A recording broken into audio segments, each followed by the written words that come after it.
nganisha ku nkuru nabonye y'inyamasheke y'impanuka yabaye ku munsi w'ubukwe papa w'umukobwa agapfa shoferi agapfa umukobwa akavamo yakomeretse ku gahanga no kwita ko gusa bakakorera ubukwe mu bitaro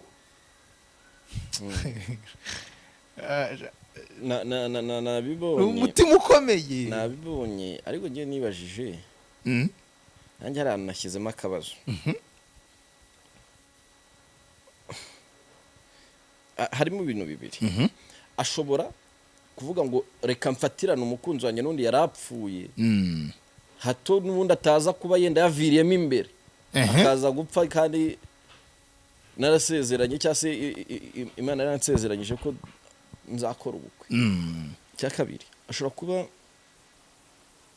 yavuze bati sinzi njye kubikurura ngo mbifate nkanjye byanze kabisa iwanyu murapfushije mwe mugiye gukora ubukwe atse gato waba wapfushije ukarya ko biba yarongoye se ariko ari ikintu bajyaga bavuga kera ngo ngiyo ngo biriya bintu bikoze ngo hakiri ku kiriyo ngo hari niyo ngo urwara ibibembe oya se niyo ngo urwara ibiki simbiza ariko rwose najyaga mbyumva kera ngo biriya ntabwo ngo wabikora ngo ku kiriyo mutarakura ikiriyo umuntu wa postinze iriya post ntago azi inshuti Divine Muheto wari DC TV Rwanda.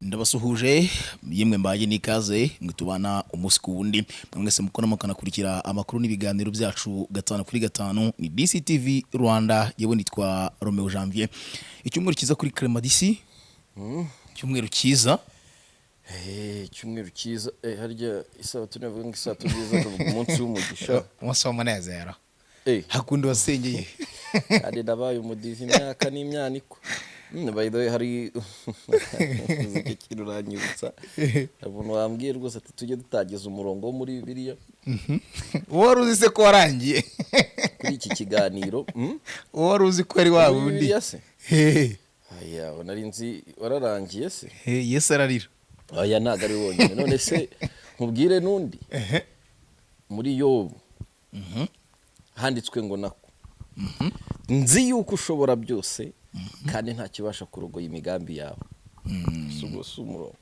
uwo muri Bibiliya kaza ariko ndebe hano ariko ni Yobu kangahe kuko ayo magambo ni Yobu wayavuze igihe yararwaye ibibembe Yobu harya ni umwe Imana yabwiye ajye ko uca muri Yorodani Yobu niwe Imana yagerageje we Imana na Satani ngo baraganiye avuga ati Satani abwira Imana ati Yobu nuko umureba afite ibintu ari umukire niyo mpamvu akwemera ati sa n'ubimwambura urebe katakuvaho Imana urubyaro rwira rwica imitungo iragenda inka indogobe n'ibiki byose biragenda birashira hanyuma rero asigara noneho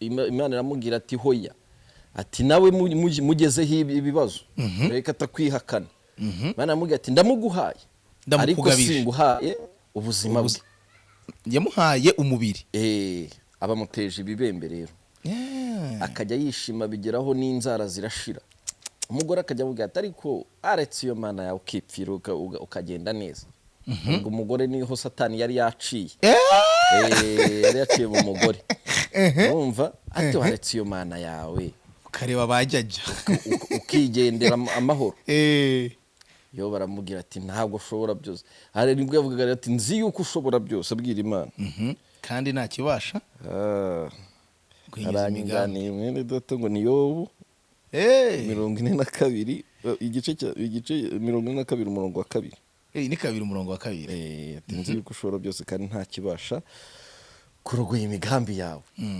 ubwo si umurongo nzi ndemeye noneho wakubwira buriya nta n'indirimbo yo mu Badivantiste ntazi buriya kuko ariko zo mu gitabo kuko ngo narumvise ngo hajemo igitabo ngo niyo ngo iza 200 n'iza 400 sinzi oya se mu gitabo rero cya kera nta ndirimbo ntazi ariko hakuramo indirimbo sinzi ni akangahe akirimba ngo murinzi wemenyesha igihe mbese wacu ni muhero. Iyo ndirimbo rero yo ni imwe ndirimbo nkunda cyane yawe. Uzi ko wese unkumbuza gusenga, unkumbuza kwegerana na data. None ubundi uburiki mu byukuri wowe se mu byukuri uburiki wowe se uburiki wowe uburiki. yangiye hari ibintu mba ntumva. Niki kikubuza gusenga? Satani yaranyigabije. Satani muri gupanga iki? Ariko nta nicyo mpfa nawe. Nandike Satani wanjye ko tubanye neza. Umuntu igeze kubibwira abandi. Yesu akugenderere. Yesu turi kumwe. Negamiye umugabo ukomeye nanjye. Isunze umugabo ukomeye. Ariko Yesu Kristo. Isunze umugabo ukomeye. Ase hari akabazo abantu benshi bajya bibaza. Nanjye ariko ngakagiraho ugushidikanya. Kubatiza umwana ukamukora amahitamo y'imyizerere akiri muto ataramenye kwihitiramo. So kumuhota no kumubangamira. Ariya abari amahame y'itorero. Na amahame y'imyizerere yabama. Kuko tuvuga urugero ni nkuko abagatulika inzoga ntacyo zibatwaye, ariko abarokora inzoga zifite icyo zibatwaye. Buri torero rero rigira amahame yayo, amadoctrine. Bira bitanga amadoctrine. Noneho ni nacyo kintu kizamo nyine mu myemerere y'abagatulika n'urugero bakubatiza umwana akiri muto, ntibabatirisha amazi menshi. Nyamara abagatulika ntabwo batirisha amazi menshi. Nyamara hari icyo Bibiliya n'umubatizo nayo iwuvugaho.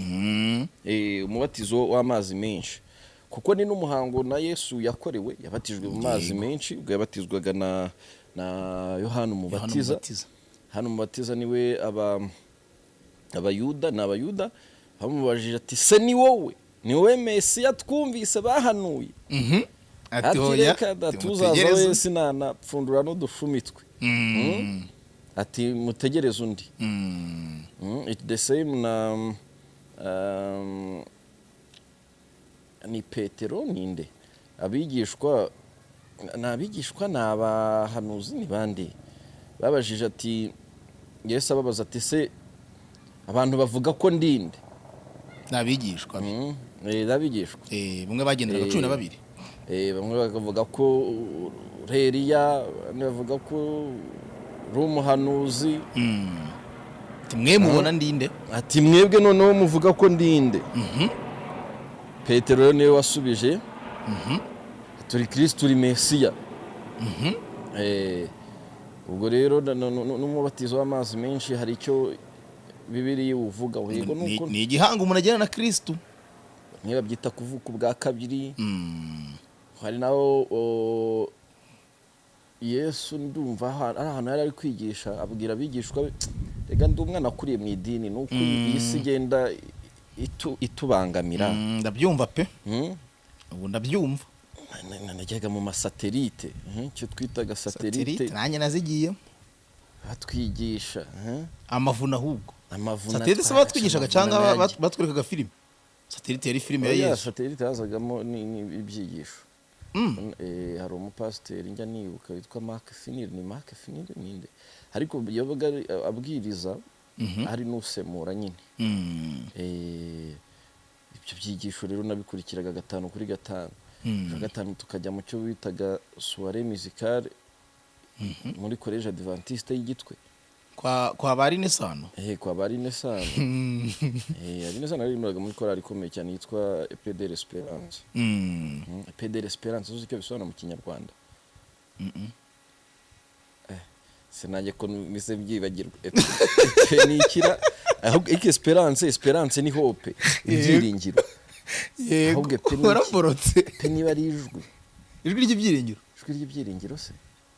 PD Esperance. Karanjabutse kandi nari naragafashe mu mutwe. Rakunyigirizaho nkana. Mwese Esperance urabihakanye. Esperance ni ibyiringiro. Ni hope. Ni hope. Urumva? kana karanjabutse Pedro Esperance karanjabutse kabisa mufashe abavandimwe ese minervale baguhaye ngo wige kandi nize maternelle ngewe buriya wize maternelle kera rwose igitwe hari maternelle muri 70 ingahe najyaga kwiga twarabasirimu ubwo rero urumva rero noneho kuko icyo gihe yarimbaga muri korali yitwaga abagenzi mere n'abaririmba muri abatabazikazi ariko korali igizwe n'abagore gusa ariko sinzi niba ikibaho rero urumva uko byagendaga kose nagombaga kujya gusenga nanjye naririmbaga muri korali yampaye ngewe seka naririmbaga muri korali nabyuka ariko y'abana twari tukiri bato bakameye mfite cyangwa wavuzaga ingoma warakarazaga mfite nk'imyaka tujya muri za repetition tujya mu biki ariko nyagasani none ubu usigaye repetition aho nzikorera ni nyagasani uhazi urumva ubwo rero Bibiliya nayikurikiranaga cyane narayikurikiranaga ibyigisho bya Bibiliya hari n'igihe twajyaga gusenga nyine mu itorero ry'abana abize karindwi abize kangahe urumva hari bisobanuye gute utarasibye na rimwe nyine byamaraga iki kugira ngo bumve ko uri kumwe na Kristo ijambo ry'Imana batozaga ijambo ry'Imana rivuga ngo toza umwana wawe inzira azarinda asaza atarayivamo nanjye sindayivamo ariko ziko shaka rero nuko yenda isi nyine ari kuko dusenga Imana ngo iduha akazi n'imibereho ikabiduha iri foko rero tugerageza kubibalansa nayo ntituyibagirwe ibyo bintu njya mbwira abantu bagaseka nge nsenga buri mfite amafaranga menshi iyo nanezerewe rwose njya gushima Imana yanjye tugahura nkatanga ituro ry'ishimwe ntiwarakoze nyagasani kuba mfite ibyishimo mpagaze ubu ni wowe ubiyoboye biri difera by'abandi bavuga ati njya gusenga ari uko mfite ibibazo ahubwo abenshi nibwo tujyayo kabisa ariko niyo nameze neza cyane hari igihe mba numva ibyaha byagwiriye kandi nkumva ngomba kujya kwicarana na bene data kugira ngo dusangire ikimana yadutumyeho ikintu cyitwa umubatizo cyo ni ikindi kindi kandi kubatizwa si ugupfa kugenda ngo bagushyire mu mazi ni ikintu wana mugani umuntu afite na platform tujye tunayikoresha ntuzigere na rimwe uvuga ngo ugiye kubatizwa juste by'umuhango ngo mukore agafete ngo tumire inshuti ngo mugere muje amagiye nemeye yarabatijwe ariko muri fete yiwe harimo inzoga avuga ati nge nabatijwe ariko Janvier ntiyabatijwe kandi oya sinicyo nawe yari yazisomyeho kandi vina ari umukobanyi ntago ari umukobanyi kuko iyo umukobanyi Yesu ntiyari gutubu yari gukoramo amaji twa beterave n'akananasi twongera amaraso icyo si ikibazo ahubwo ukwizera k'umuntu ese izo nzoga zigukoresha ikibi ese izo nzoga nuzinywa uzanyibagirwa ese uzibagirwa gusenga gushima Imana yaguhaye n'ubwo bushobozi bwo kugura ku gacupa urumva icyo kintu inzoga rero ntago ari ikintu gishobora kuguteranya n'Imana ntago ari ikintu gishobora kuguteranya n'Imana cyangwa se cy'ingenzi rero cyo nandi kuvuga abantu bagomba kujya kubatizwa bazi ikibajyanye ntago umubatiza ari umuhango niba ugiye kwihana icyaha cyihane ntabwo kuvuga ngo ndetse ubusambanyi bwacya uri kuzenguruka mu mageto y'abajama jya kubatizwa ariko uvugane n'Imana uvuga ati nyagasani niwe wambashisha kureka iki cyaha ngiye ntabwo nishoboye akajya kurahira indahiro nyine ngo sinzakora iki sinzongera gucumura sinzagera nte aho nyeka ko ubwo bari gukereya mu bana utari mwiza hagati yawe n'Imana uyisezanya amasezerano atazasohora ntabwo ugomba kuyirakaza ntukayirakaze ubwo ujye uyiririmbira uyitambire kubabyemera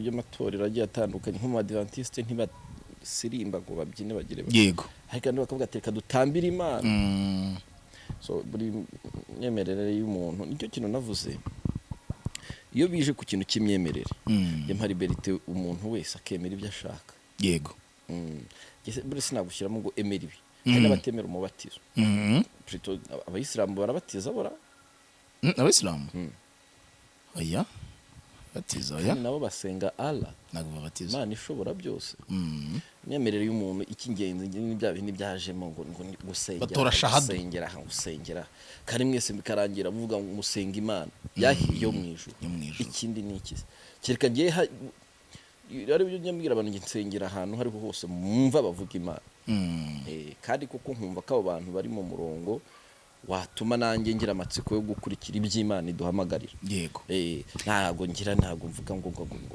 wasengeye ngo magaturike ejo ngo uyu munsi ngo ukaba nguri mu badive njyeho ngeze bavuga Imana kuko uzaka badive bavuga Imana bagaturika bavuga Imana abisilamu ni Allah ni Imana bapanekota abaporosa bakibose ni bavuga Imana tuvugira Imana twese ahubwo ikidutandukanye nyine za nkuta nyine z'insengero n'ibiki n'imyizerere n'ibiki bye bitandukanye iyo wumvishe ngo abizera abakoze neza tuzahabwa ingororano tujyanwe muri paradizo iyo paradizo yawe ishushanya gute paradizo yanjye ni ukurya ngahaga mfite n'agafaranga ko kuba nakemura utubazo twanjye twa hato na hato nta paradizo irenze ubwo numva natwe n'abayehova bizera ko iyi si turimo ari izaba nziza n'ahandi hantu tuzajyanwa none reka banze nkubwire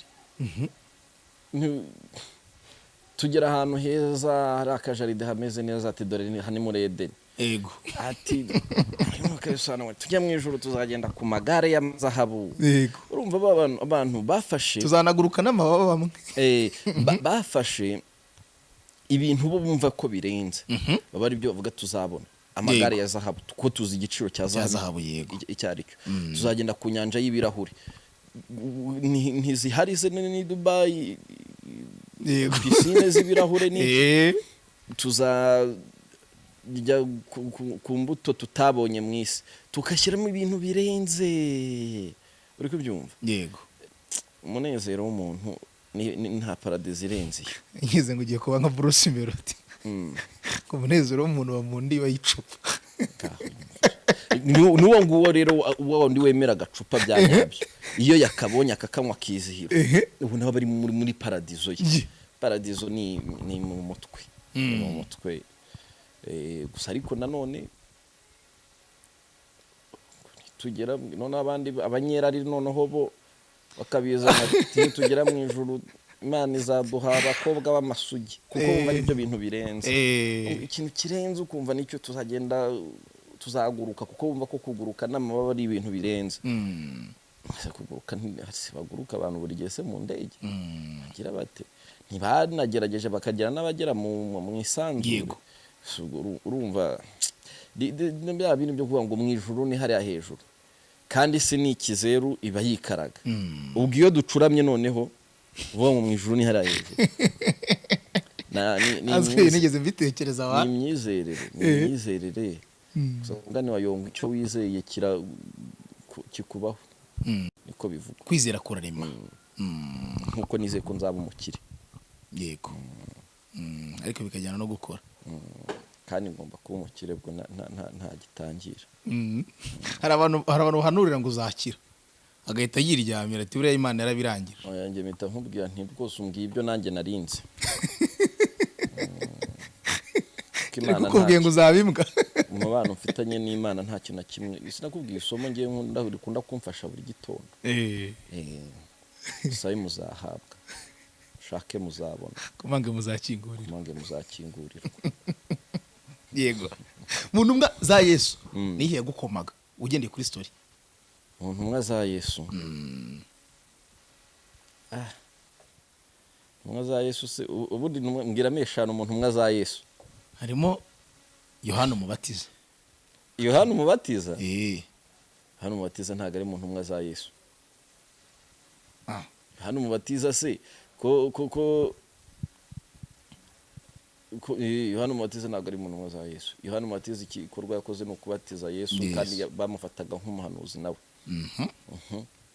harimo Yuda Iskariyoti uwo ntiwamuyoberwa nshuti yakadasohoka hakabamo Petero mwihakanye Yesu sakibitse Petero niwe wari wariswe Simoni aho yamukuye se story ye urayizi oya bari baraye ariko se kuko gusoma Bibiliya nta nubwo ushobora gufata n'akanya k'iminota 5 gusome ibyanditswe ngiye yenda kubijyamo nshobora kuba ntazi n'imirongo ntazi naho byanditswe ariko mfite nosiyo nyiziwe ariko bikuriyemo Petero yitwaga Simoni mwene ntabwo nzi ngo ni mwene ndi ariko nabyo birimo nyine muri iyo story ngo ni mwene ndi yego noneho Simoni yari umurobyi aha ndakibutse barara ijoro rero baroba nta kintu babonye Yesu nibwo yabasangaga kumugeza ati ngani munaga izo ncundura za ati ntari kwa mugabo urasetsa baramusetse ngo hehe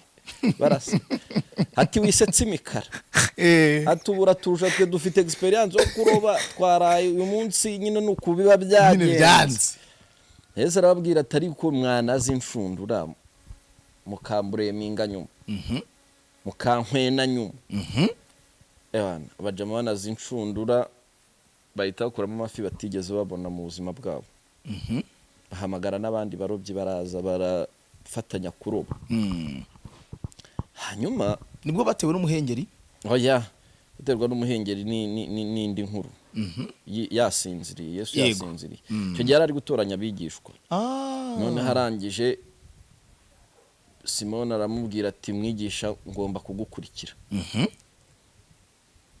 Yesu nibwo yahise amubwira ati kugeza ubu ntukiri Simoni ahubwo ubaye Petero ndetse ntukiri umurobyi w'amafi ahubwo nkugize umurobyi w'abantu koko nahise mbonyera akaririmbye koko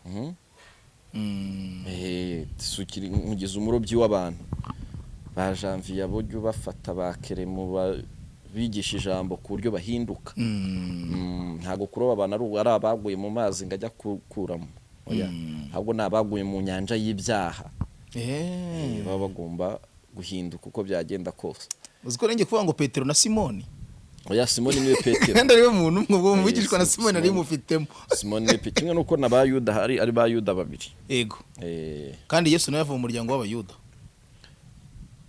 yes ari umuyuda nawe ko bamwita ngo ni intare y'umuryango w'abayuda iyuda w'abayuda ni umwami w'abayuda rero ni umuyuda umuyuda kabisa yenze Iskariyoti amenye na abayuda baje bagira kubakora story mbingine ukari nabo bamwishe mugamba nyose atayitwa bamujyana hehe kumucira urubanza ati umuntu nta cyaha afite kandi kuko bagombaga kumwica kandi kuko byari byo kugira ngo ibyanditswe bisohore yego yarageze harya Herode na Pilato ari mukuru yarinde hoye Herode yari umwami umwami Herode Pilato yari umucamanza Pilato yari umukuru w'urukiko reka tubiyite gutyo yego umukuru w'urukiko rw'ikirenga niwe rero wagize ubwo rero mu bigishwa arya rumbaje ngo mu bigishwa ngo wowe ubona wadanje ninde wowe wemera wowe koze ibintu bya danje gatuye umuntu ariko nyuma baje gukora akazi Yesu amaze kujya mu ijuru bamusigariyeho nibwo yahise avuga ngo mugende mukwira isi yose mubwirize iby'ubutumwa bwiza ati kandi dore nanjye ndagiye kwa data hari amazu menshi ngiye kubategurira aho muzaba harya muri wenda agiye mu ijoro adapfuye ni Eliya na Enoki Eliya na Enoki bagiye mu ijoro badapfuye Saduraka Meshaki na Abedenego se babacanire byagenze gute Saduraka Meshaki na Abedenego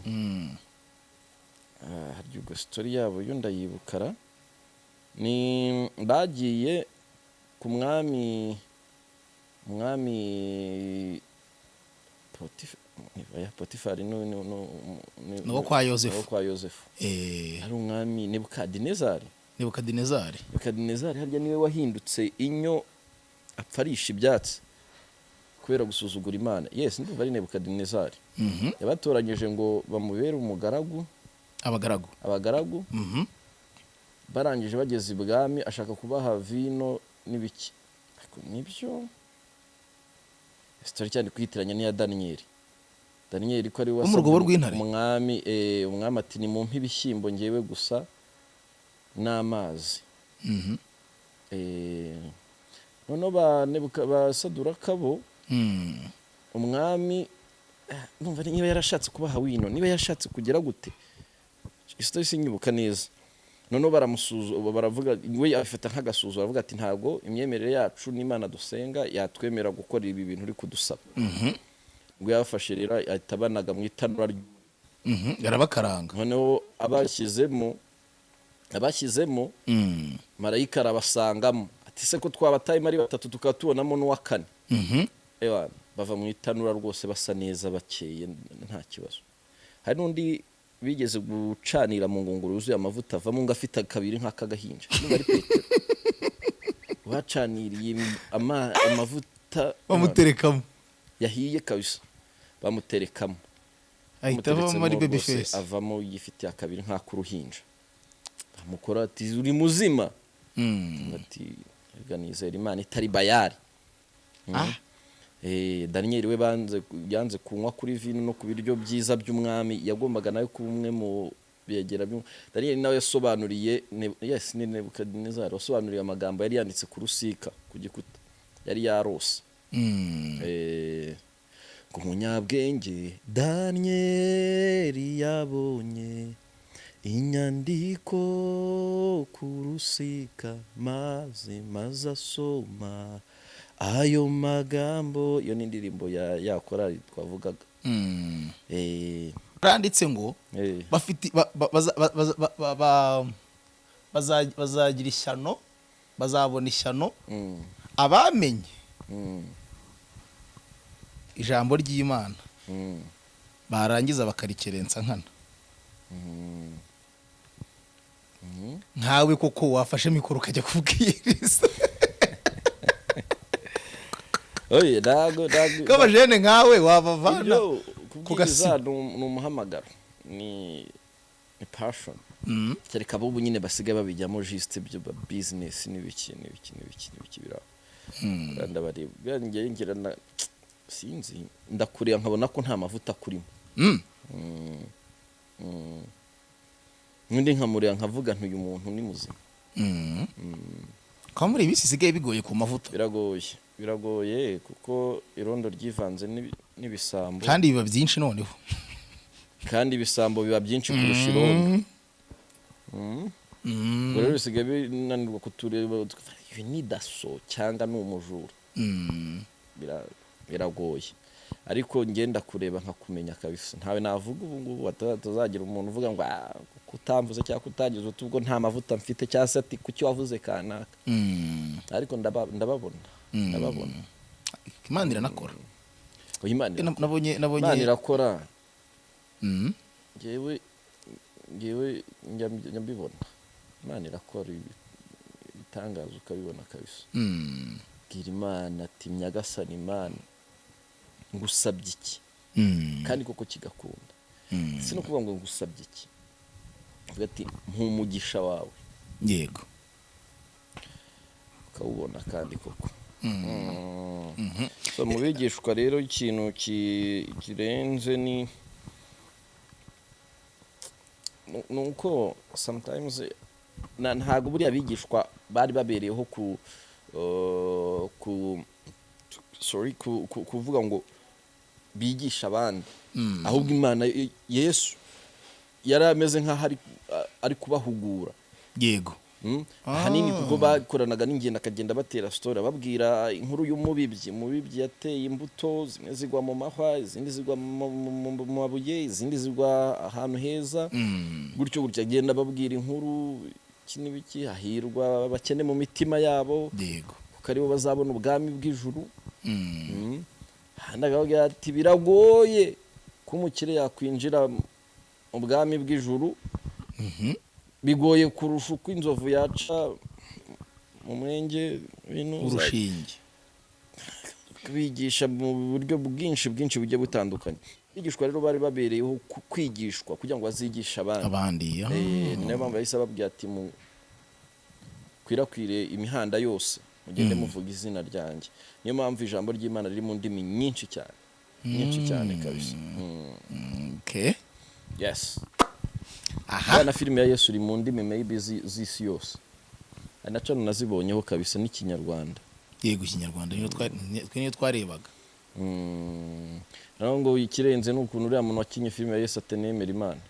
Yes. Ngo ni umwantikristo. Ariko nawe ni umuyahudi nyine. Nari nzi ko ari Yesu ngiye mbere kera ariko nkiri umwana. Ari n'ibindi jambo ukabona nk'umuntu yamanitse yenda sinzi ishusho ya Yesu mu nzu. Yego. Uriya ni umwana w'umuntu. Okay, dushobora kubyemera uvuga ngo yakinnye ni nkuko twemera abapasiteri. Umupasiteri aza akakubwira iby'Imana kandi ukabyumva ukumva ijambo ry'Imana. Ibintu by'imyemerere reka tubireke. Ariko biba ari byo kugira ngo ku cyumweru byibuze tujye tunabwira no ku ijambo ry'Imana.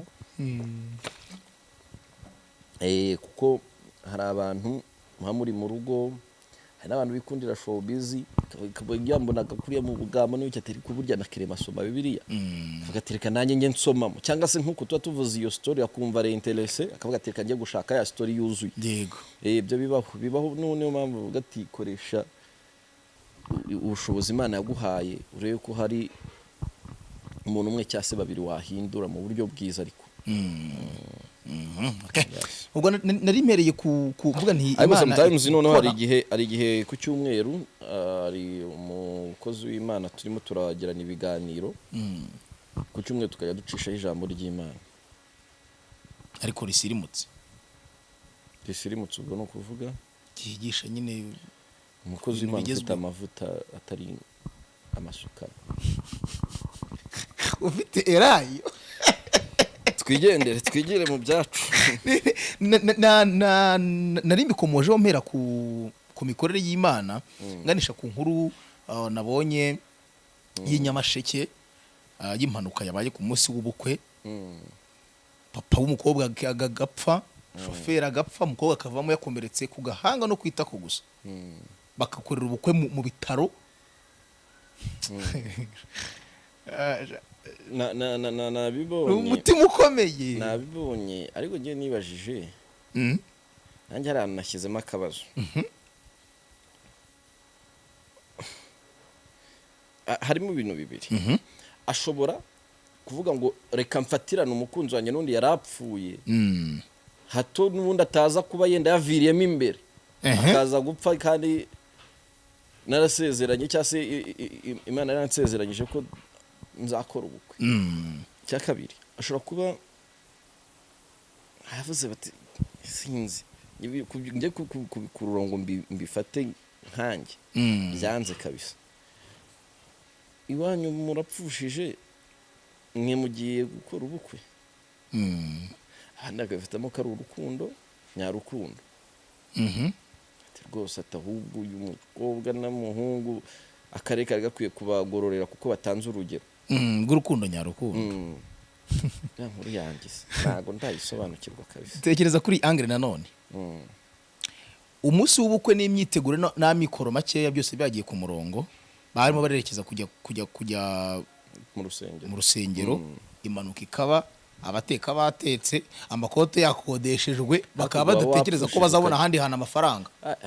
Gato waba wapfushije ukarya ko yarongoye se. Ariko ari ikintu bajyaga bavuga kera ngo biriya bintu bikoze ngo hakiri ku kiriyo ngo hari niyo ngo urwara ibibembe. Yes. Niyo ngo urwara ibiki simbiza. Ariko rwose najyaga mbyumva kera ngo biriya ntabwo ngo wabikora ngo ku kiriyo.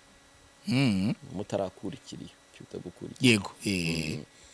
Rero sinzi njye ntabwo mbibona muri Ngir nziza rwose simbabeshye. Ntabwo ngiye bambwira ngo wapfushije hanyuma wowe ngo ugiye kwisayidira. Kumara amavuta abandi bari mu marira. Kabantu benshi nabonye babishimye. Abantu babyishimiye nyine nanjye niyo mpamvu ngiye ni harimo iburyo bubiri. Abinishimije ibinyote rwose byagenze neza cyane. Wari umunsi w'umunezero kandi n'urukundo rwose rutajegajega. Rusina bakazana be ariko nakonje ntashyize hapi rwa Rusina bakazana be bakundanye uruwese oya ariko ni rusa ahubwo banda ari umukazana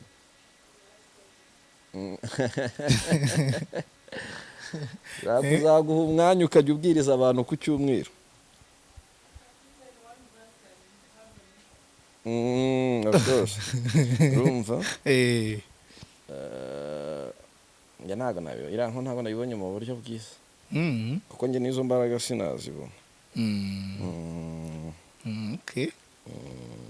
Wabonye ko abanyarwanda ushobora kuba tugiye kongera kwishima muri football kubera yakabona nabonye imyitozo ya peri we wongera mwitozo wabonye audience uziko afana bari bagira ngo hari ikintu kidasanzwe cyaje even nafane nawe yarayitabiriye president wa chairman wa peri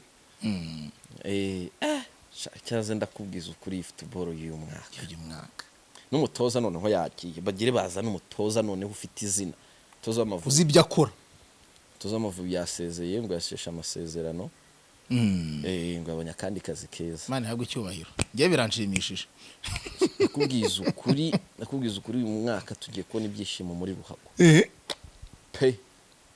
pe none imagine kuri Rayon Sport Day irabura iminsi 14 impira ndakeka iki cyumweru iba yaje inagura make cyane 10 ngenza mfite jeze 3 zose iya home iyo yawe na ya indi ya reserve 3 zose ngomba kuba nzifite kandi Rayon nibigenda neza amaci yayo nimwe nzajya nsiba ni mbona rwose tutajegajega zajya nzijyamo nka Bedi ko ngo byatangiye kugora Abedi ngo hari offer afite yo mu Barabu Saudi Arabia icyiciro cya kabiri hakaba rero n'umu manager we yitwa Rex niyo rinde ngo hari radio imwe mu Rwanda yavuze ngo ntago ari umu manager ngo niyo mpamvu atakorana na Rayon nyuma haza guca ngo umwe mu bantu bo muri Rayon amuca inyuma ajya kuvugisha umukinnyi direct atavugishije manager rero ngo biramurakaza cyane manager we niwe manager wa Pichu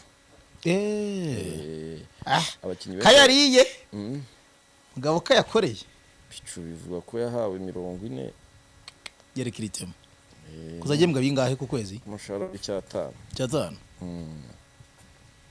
akayusi menshi muri PR ifite amafaranga sinuza siba yamuhagara manzi Thierry ufite nibyo ngibyo yari vidu harya nuzamuhaga ibingahe nuza umuswa Jacques sisi yahembwaga ibitandatu ntumva yarafataga yaraje atanawuhamye yaguzwe miliyoni 50 ku mwaka umwe yanegereye muri Amerika banzi bya ruhago yarabiretse yashaka yagiye neza yanze kwiteranya cyane yanze kugira yanduranyije ejo info ya posting Meddy Kagere ntangije ndavuga Meddy Kagere aracyakini impamvu ibone sinaherukaga kumwumva nuko ataragihamagarwa mu Mavubi ariko zinaherukaga kumwumva kweri yame Meddy Kagere aracyakina kandi yari hanze abari mwiza asigara barakina ni ari muri Singida ni bari iki bintu nk'ibyo kabisa nyuma ya bwabukwe bwa France mushuti wacu nabonye The Ben yarifatiyeho tinufuri ko Imana gushimira namwe ati ni igikorwa cyiza The Ben ngo ni umuntu irambo byatari ashimira Julien BMG's afite ishingiro ryo kumushimira hari ishingiro uko Julien nkeka kari we wakoze Habibi Julien yafashije uriya mujama cyane yarabivuze cyane kandi bera batipe akantu kansekeje akantu k'amafaranga kari gato The Ben kari hambo wa mugani ati mu ndirimbo zose rwose nakoraga nubwo maze igihe ati magone wabago biri inyuma nubwo maze igihe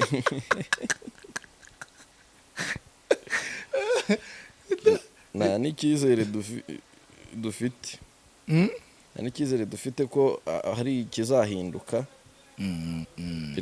biragoye yego biragoye cyane. hari akantu nabonye mu kanya hari kuba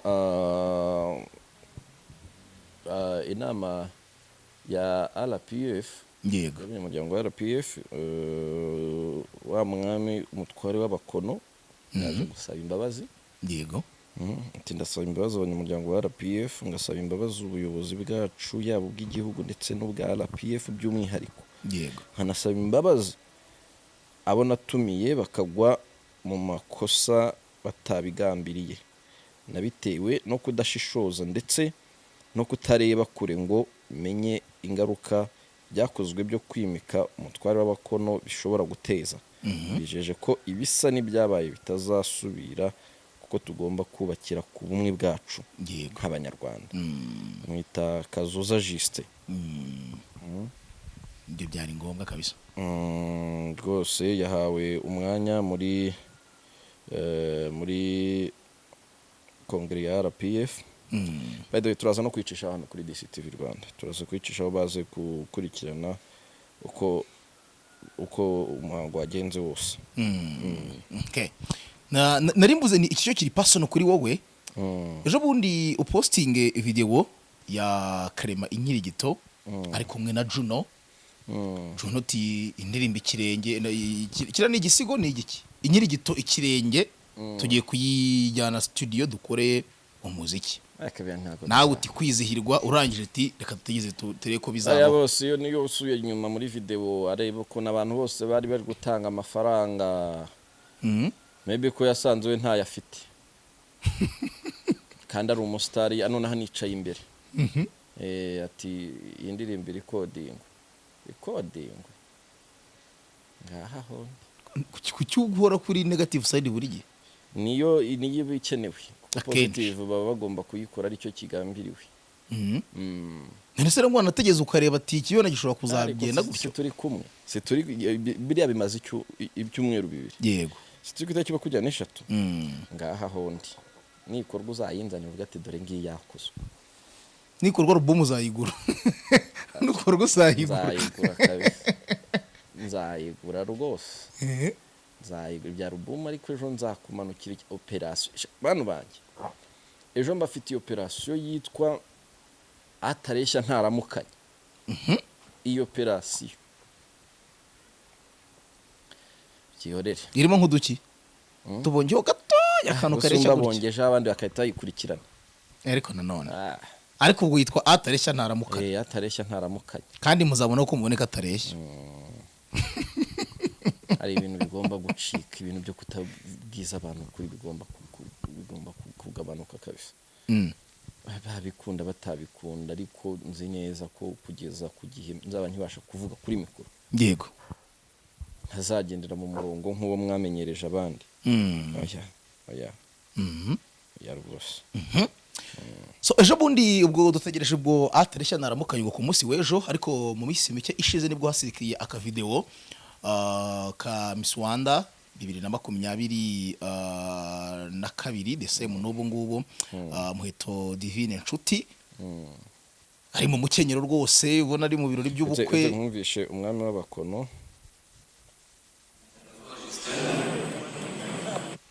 amazina yanjye ni Abavuze Ko by'ukuri ni njye nyirabayazana n'abavuga byinshi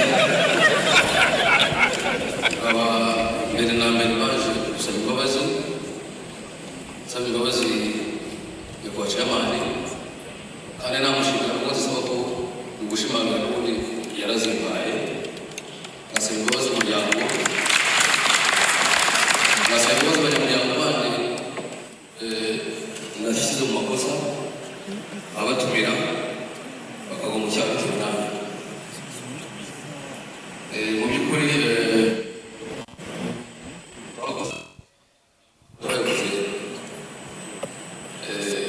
natwe tutari twayaguyemo ntawe isobanura ko adakwiye kumenya amakosa nk'umunyamuryango kuko amahame y'umuryango cyane cyane y'ubumwe bw'abanyarwanda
ndetse nanjye ngafata commitment y'uko nzafatanya n'abandi gushishoza tureba igikorwa cyose tugiye kujyamo abanyamuryango y'uko nta ngaruka bishobora kugira ku bumwe ndetse n'ibindi byose byabangamira abanyarwanda.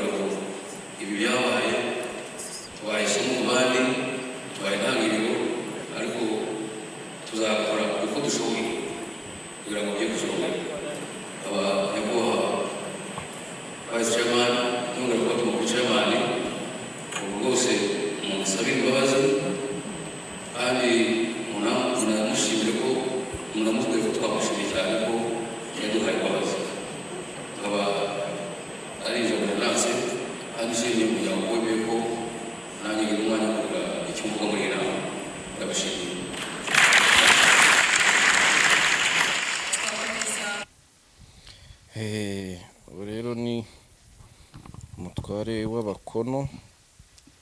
Abakono kaba Kazoza mwita Kazoza Justin. Akaba ari we wari wimitswe rero. Nari mvuga nti mu minsi ishize nibwo hasakaye video amashusho agaragaza Nshuti Muheto Divine Miss Rwanda 2022 ndetse na n'ubu ngubu ari mu myambaro y'umukenyero bigaragara ko ashobora kuba yari mu bukwe mu buryo cyangwa se ubundi kaze neza. Kaze neza ra cyane byitiranye mwitande wa mukobwa Marie Merci. Marie Merci. Wa wundi. Mama. Ni inshuti magara. Iyo video nanjye narayibonye. Mbona nibyayikurikiye. Ati Divine Muheto yari yafiningije. Agacupa yari yagahembutse. Yego. Ngaho yari yicaye ngo ryaramurebaga rikamuhunga ubwaryo. Bare bana rero. Na cyangwa se nabana sinki umuntu wa posting iriya post. Ntagazi Nshuti Divine Muheto wari we. Nagize amahirwe nk'incuri imwe yo kwegera hari. Kwegera hari. Numwe mu bakobwa bagira vibes udashobora kwiyumvisha. Kuna bari cool. Kuna bari cool watuje acecetse mubona. Bira nibyo kuri kamera. Mwihuriye mu buzima busanzwe n'undi muntu. Niba hari umuntu kandi ni wa muntu wisanzura mwamuziranye mwamutaziranye. Uri kubyumva? Yego. Nuwe n'umuntu sinzi. Bura nabonye iriya post numva agahinda karanyishe. Ndavuga nti iyo abarugize amahirwe yo guhura nawe numwe mu bakobwa beza babaho. Uri kubyumva? Yego. Wa muntu uri ahantu kuko ukabona mwese mukamenya ko ahari. Yego. Iyo bavuzemo kantu ko gusinda rero shemita mbababarira. Avuga nti mwabana mwe ntimuzi umuntu uri kuvuga uwo ari we. Nese nsaba ikintu kimwe wamugira amahirwe yo kumuhuza nawe.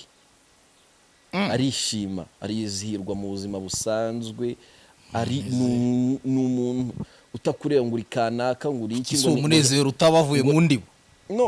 No. Wapi kabisa. Wapi rwose. Ubwo nk'abantu twari turi ntana. Ariko iranse ko warayibonaga? Narayibonaga nyine. Narayibonye na video narayibonye. Kandi akubwira ngiye ibyo nzi nge nibone n'amaso yanjye. Ntabwo ndi kukubwiye ibyo nabonye ku ma video no kuki. N'ahantu twari turi rwose hari hari n'abandi bantu kandi nta kintu cy'ikinyobwa gisembuye cyari gihari. Ariko ari vibes afite. Vibe afite nk'umuntu hikoza hirya no hino agahaguruka akababyinira abantu akabagira ate. Rero biriya nta gitangaza ku muntu umuzi kirimo. Nta n'ikintu cy'ubusinzi rwose. Ariko nanone tongera ndagaruka. Uko yasinda ubundi bibatwaye iki? Nta misi wasinze. Nyampinga. Yabagawe. Nyampinga uhagarariye bakobwa bose bo mu Rwanda. Wa undi se atanga interview ndakeka ari naho yavugiye muri Kongo ibyo kuzarubanamo ubu se nta video ye yigeze gusohoka ari kubyina za saa sita yari mu mazamuka ibyo ngibyo ntukabivuge iby'ubusinzi gusinda undi ni na choice y'umuntu ariko ngiye ndi kukubwira ngiye ibintu nzi ntabwo rwose ntabwo muhita ari uriya bavuze wabaha amahirwe yo guhura nawe kare nanjye ko ntari kwemeranya nawe ariko zira vibes urazibonye ariko se umuntu nta muntu ugira vibes atananywa n'inzoga bamwe fanda guhe n'ingero nyinshi rwose binshi batanareba uwo ni wewe rero hahandi rwose mushobora kubwira nti iyo ari ahantu mumenya ko ahari yego uko byagenda kose nawe ukuntu mumubona akaza kuri kamera mukabona ni umuntu ucecetse cyane ni umwana mwiza utabaho umwana mwiza ushobora kwifuza kugira inshuti nkabo ahubwo wavuga uti twahurira hese nicyo kibazo guhita ya operasiyo uhita umenya uko ureshya ukinywera ikigage iriya video yigizemo rero kugira ngo ijye hanze ntekereza ko ahubwo yanayifashwe atanabizi cyangwa se akayifatwa n'inshuti ye cyangwa se n'undi muntu ariko noze ko ari bwari ubukwe buri open buri wese yakamera kandi Miss Rwanda ni icyamamare yego ahubwo wamenya ngo wayifashe yaragamije iki nako ko cyari kari agace konyine se bashyize hanze icyo kintu ushobora kukibazaho urumva nanone n'ibyamamare byacu sometimes bijye bimenya niba tugiye mu ruhame turitwara gute yego nibyo nakubwiraga nti nge ndamuzi vibes wenda zizi ariko bibaho kuvuga ngo abantu bose turi kumwe aho hantu ntago buri wese anshakira ikiza yego ntago ari umuntu wawe kabone no muri za nshuti zawe hari umwe wagufata video hari n'igihe yana sharing iyo video atagamije yenda ikibi ariko undi wayibonye akayinterpret ukabishaka cyane rwose icyo gihe rero ni wowe wamuhaye icyuho ariko nanone nuze bajya mu ruhame bananirwe kwishima bananirwe guseka bananirwe kubyina ku rwego rwabo nyine hasamaga gutamenya ahantu haduye ari Clement ariko habaho nawe kutabaho icyuho cyane buryo uvuga ati ndagarukira aha nk'ubwo buryo ariko ubundi nta kidasanzwe kuki babihuje na kamucyura buhoro ni uko batamumenyereye kuriya nyine nicyo nakubwiye ntabwo bamuzi kuriya niyo mpamvu umuzazi Divine Muheto wa nyawe umuzi iriya video ntabwo amutunguye kuko ni ibisanzwe yego nicyo wabwira umuntu akoze biriya bintu kere nicyo wabwira umuntu akoze biriya bintu gusora video nk'iriya ndetse akanamentioninga buri cyiza video hanze ntugire caption ushyiraho umuntu ayifata uko we ashaka wow she is so beautiful wow what ariko iyo ushyizemo akantu ko hasi kuko ryamininwe no utayibonye ashaka uburyo ribona nicyo wabwira umuntu nkuriye nyine ni social media nta nikidasanzwe kirimo ni social media kandi nawe anyeka kabizi kurusha undi wari we wese nta mpamvu ayandikira cyambabaje ahubwo nukuntu yaje no kwisobanura nabonyeho koti ziwe nta mpamvu biriya gusa ariko nanone ugomba gutanga statement wa mugani kugira ngo n'abantu babonye ibyo bintu bagire ariko nta birenze umuzi neza aramuzi for you nta birenze ko nabonye byari birenze kare zira vibe wabonye zira vibe ko nabonye zari zirenze nabo ahubwo usanga ari n'abashare inzira video nta telefone smart ngira wahejeje inguni cyane atacingira reka twigire mu Bushinwa tujye mu yindi gahunda ndacyakubwira ko mu Bushinwa tugufitiye full scholarship muri United Kingdom tukakugira amashuri muri Canada muri Turkiya muri Swede n'ahandi henshi hagiye hatandukanye. Ni Global Linked Service, Global Linked Education Services nibo ba mbere bakora hano muri Maison Trésor kugira ngo baguhe serivisi inoze. Baguhe serivisi inoze. Bandikire rero cyangwa se ubahamagare niba ukeneye kujya kwiga mu mahanga, gushaka ibyangombwa byo kujya mu mahanga ndetse n'akazi kuri 079 20 54 032 079 20 54 032. Ubundi ibintu bigende neza. Shane nibagiye wansha uzengere mugwiza mwana ararembye. Jerry mugwiza abantu bamugani batari kumubona muri no minsi. Ararwaye ejo nibwo twari turi kuganira ariko kumbwira ngo ari kujya kwa muganga ntibabone indwara. Mu musengere ntago ameze neza. Ariko indwara arakira araza kumera neza. Iyo ibisubizo byabaye negatif abari ibintu bitoroshye abe na gatoya. Yego. So Clement gushimire. Asante sana. DC TV Rwanda.